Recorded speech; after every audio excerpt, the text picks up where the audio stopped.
Hey everyone, it's Amber here and welcome back to my channel. Today we are going to be diving into both sides now, and I want to say this right from the very start. There currently isn't another lesson like the one I'm about to teach you today anywhere else on the internet. So if you stick around, you'll see exactly why.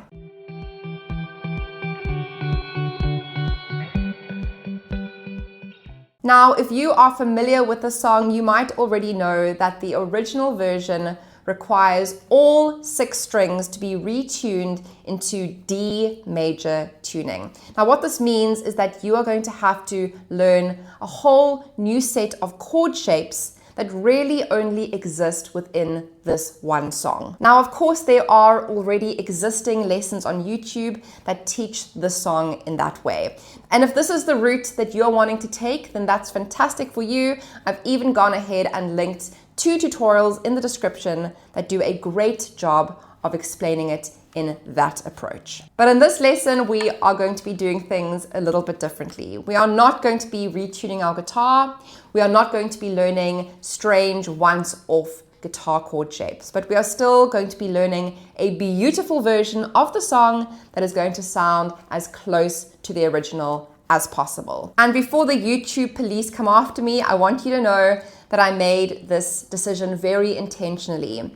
I made it to honor my channel, to honor my playing style, and most importantly, to honor the guitarists that like to learn with me here.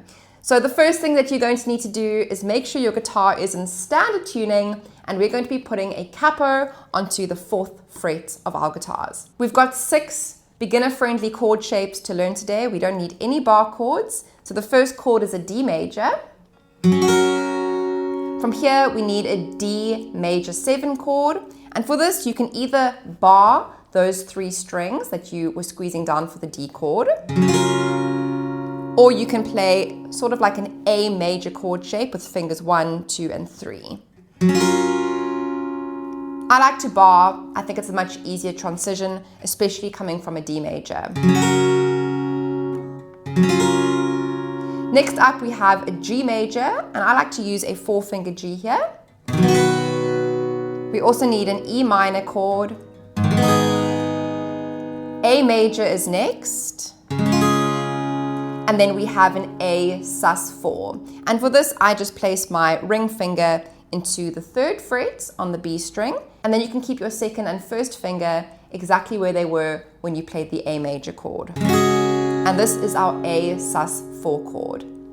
So jumping straight into the intro of the song, of course we're playing a slightly more simplified version of it, but it's going to sound really beautiful. We have a D major chord, transitioning to a G major chord. And look how nice it is if you keep that ring finger in place as an anchor between the 2 chords, D to our 4-finger G chord. And that transition happens 4 times, D to G. Next up, let's take a look at the strumming pattern used in the intro. It's going to sound like this: down, down, up, down, up, down, up. And we count this: 1, 2, and 3, and 4, and 1, 2, and 3, and 4, and. It's really quite simple. The challenge comes in because we are going to be playing the D and the G chord over that one strumming pattern. So we're going to be changing halfway through the pattern. So the D major is going to get the first half, which is going to be the down, down, up, down. And if we count that, 1, 2, and 3, we change to the G for the and 4, and you'll see that highlighted on the screen for you. So again, from the start, from the D major, we have down, down, up, down, switch, up, down. And then we change back to the D for the final up strum. Okay, so if I play it for you slowly.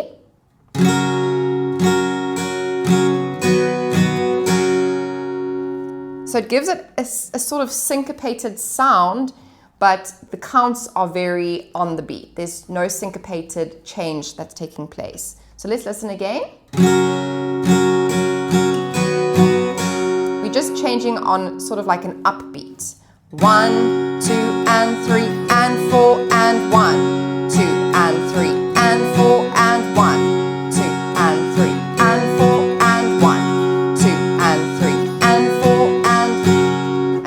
honestly, I think that is probably the most difficult part of the song that I'll be teaching you today. And it's because of that strumming pattern. So if you can just practice that a few times over and really get the hang of it, and then in the play along, which comes in at the end of the lesson, we will be playing that intro 4 times. So the next thing we're going to be moving on to looking at is the verse. And the verse consists of just 4 lines of chords, and we're going to look at each line at a time. So we're going to look at the first line. We have our D major chord, changing to an E minor. We have G major next, to a D major. Now you'll notice that the chords up on the screen, some of them are standing alone, and some of those chords are being contained between brackets. And there's a very good reason for that. I am doing my best to help you decipher between which chords are going to be sharing a strumming pattern and which chords are going to have their own strumming pattern in essence. So the chords standing by themselves are going to get their own strumming pattern. So the pattern I'm referring to is going to sound like this. Down, down, up. It's just 2 beats. Down, down, up, down, down, up. That would be over the D and the E minor. So the D will get the first, down, down, up, and E minor will then get the same. So we have down, down, up, down, down, up. And you can use that up strum to change to the next chord. Down, down, up.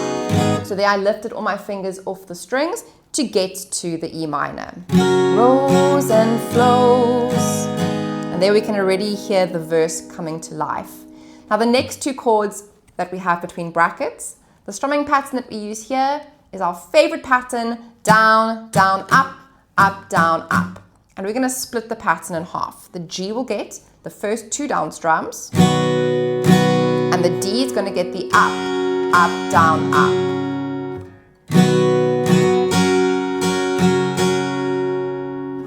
G, D. Okay, so I'm going to play the first line for you. Listen first, and then you can give it a try. So the D, E minor, G, D.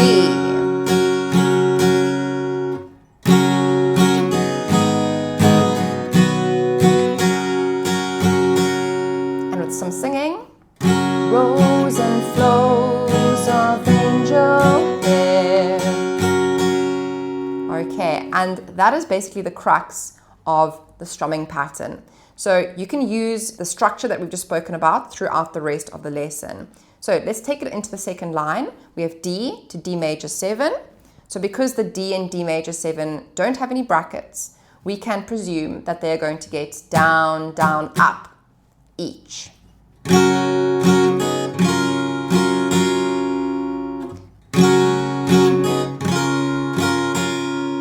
And then we have the G to the D. Between brackets, so we know we need to take our favorite pattern and split it in half. So if we look at that second line in total, and I scream castles in the air. Okay, the third line, D, G, and E minor is in brackets, which means the E minor is going to get the entire strumming pattern, which is our favorite pattern. So from the start of that third line, we have D for down, down, up, G for down, down, up, and E minor, the whole pattern. So again, that third line, D, G, E minor. Down, down, up, down, up. And then the final line, we have a G and an A, both between brackets, so they both are going to get the full pattern by themselves. So the G first, and A. Okay, so let's put that entire verse together, starting on the D from the very beginning.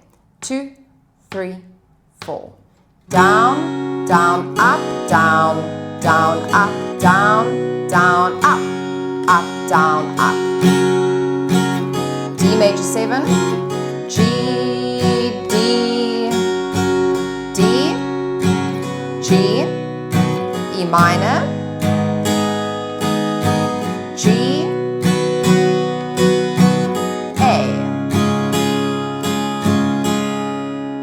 And that gets repeated twice in every single verse. So in essence, I would say that that is an entire chord sequence, and then you play that whole chord sequence again. Okay, so let's give the verse a run through, and I'll add some singing so that you can hear how it will all kind of come together. So starting from the D, 1, 2.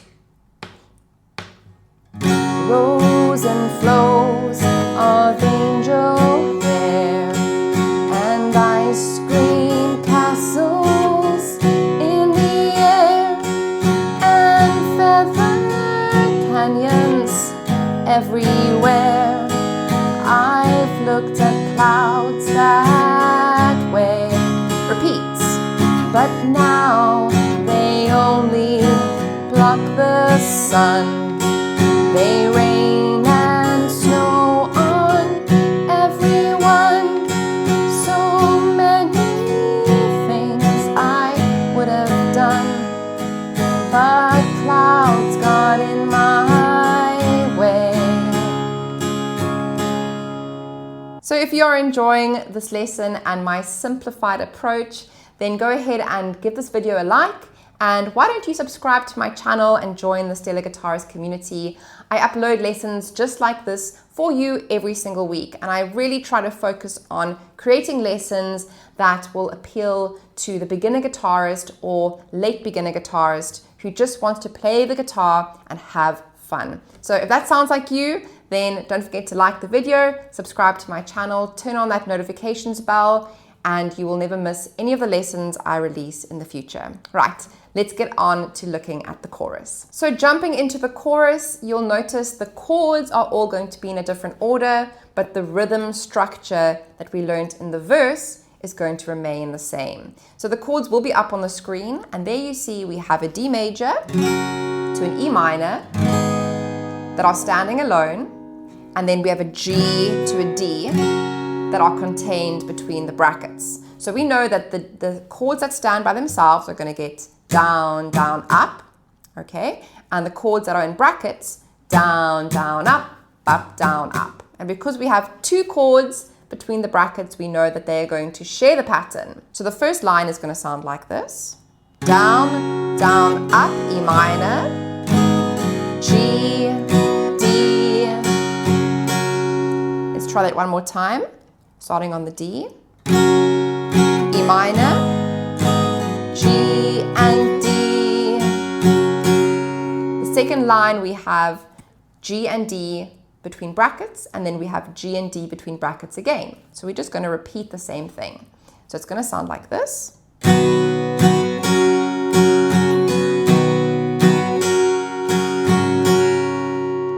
The third line we have 4 chords that don't have any brackets. So we can presume to use the pattern down, down, up on each of those chords. So it's going to sound like this.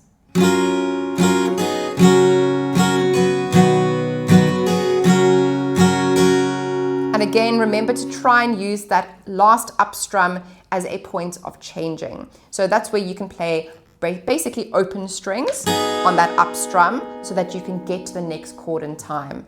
A really good example of that would be the D major 7 to the D. I play completely open strings there, and I'm not even ashamed of it. To the G and the D. And the final line we have there is a G in between brackets. Here's another reason why I love using a 4-fingered G in the song, is because our ring finger is already where it needs to be to get to that A sus 4 chord. So that's a relatively easy transition. Let's try it again from the G. Down, down, up, down, up to the A sus 4. And then we have an A chord there with a little star. And usually the star in my lessons represents 1 down strum, but in this lesson, it represents 3 strums on an A chord.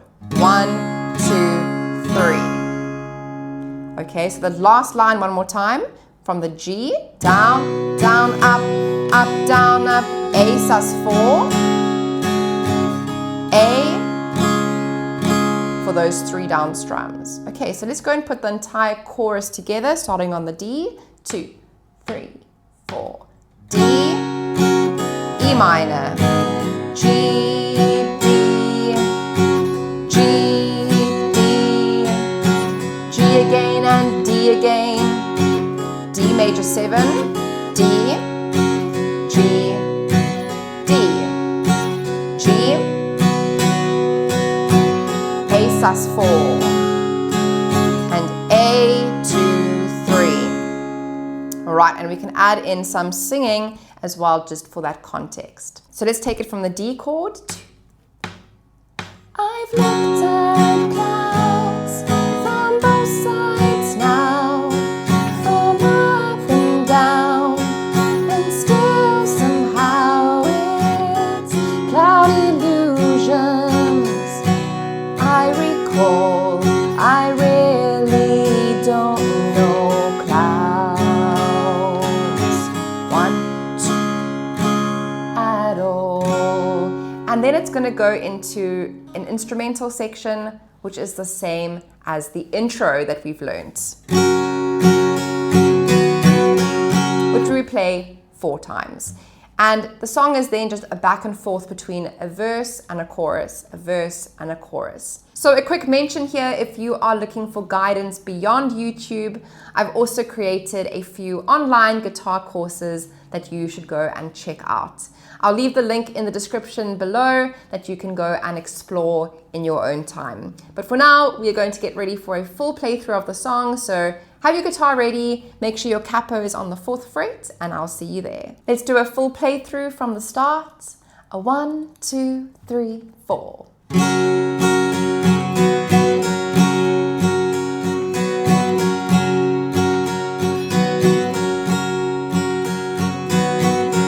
Rows and flows of angel hair and ice cream castles in the air and feather canyons everywhere. I've looked at clouds that way, but now they only block the sun. They rain and snow on everyone. So many things I would have done, but clouds got in my way. I've looked at clouds from both sides now, from up and down, and still somehow it's cloud illusions. I recall, I really don't know clouds at all.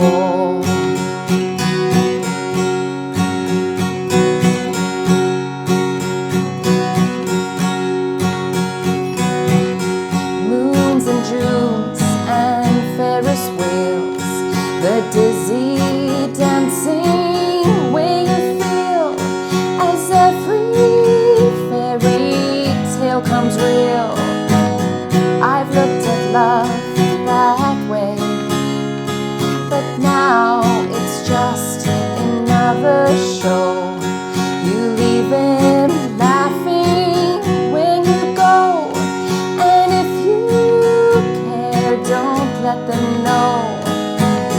Don't give yourself away. I've looked at love from both sides now, from give and take, and still somehow it's love's illusions. I recall,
right, everyone, we've made it to the end of this simplified version of How to Play Both Sides Now by Joni Mitchell. I really hope that you enjoyed the lesson. If you did, don't forget to go and give this a thumbs up and to join the Stellar Guitarist community.